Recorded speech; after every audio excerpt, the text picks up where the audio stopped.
জিতের নায়ক তুফান সিনেমার পর পরিচালক রায়হান রাফি আলোচনার তুঙ্গে রয়েছেন। মিমি চক্রবর্তীতে কাস্ট করে চমক দিয়েছিলেন রাফি।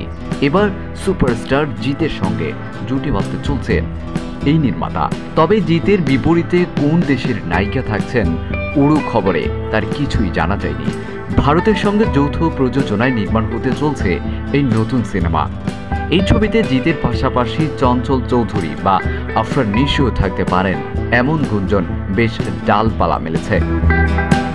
গেল ঈদে মুক্তি পাওয়া সাকিব খান অভিনীত এবং রায়হান রাফির পরিচালিত তুফান ছবিটি বেশ সাড়া ফেলেছিল।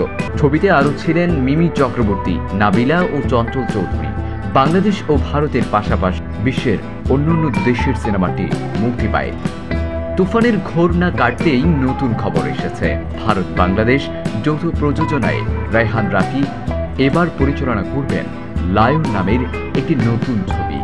বাংলাদেশ ভারত যৌথ প্রযোজনার ছবিটি নির্মিত হবে 3টি পর্বে। প্রথম পর্ব মুক্তি পাবে 2025 সালের রোজার ঈদে। অ্যাকশন ড্রামা ঘরানার ছবিটি 65% শুটিং হবে সমুদ্রে।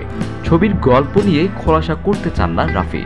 তিনি বলেন, ছবিটির জন্য আমরা এমন একটা গল্প নির্ধারণ করেছি যা দুই বাংলার মানুষ আগে দেখেনি। তবে যেহেতু শুটিং সমুদ্রে শুটিং হবে, সেহেতু এতে জাহাজ, নৌবাহিনী ব্যাপারগুলো থাকবে, এটা বলতে পারি। ছবিটির চিত্রনাট্য যৌথভাবে করছেন রায়হান রাফি ও নাজিম উদ্দৌলা।